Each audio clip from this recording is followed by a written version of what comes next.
So hi guys, welcome back. It's me the M Cube, and today I'm going to solve this 3x3 cube.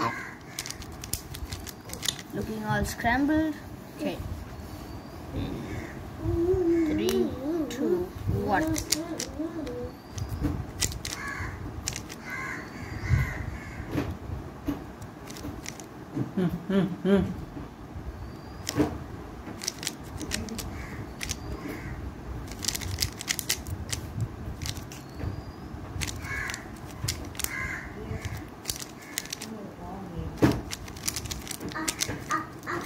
You're done. So I solved the whole cube.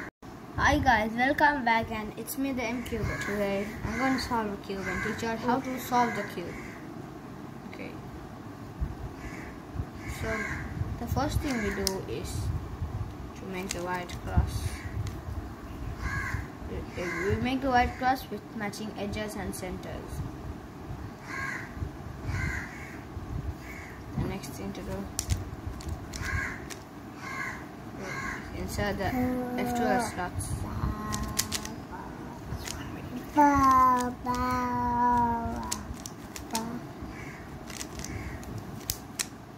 Okay.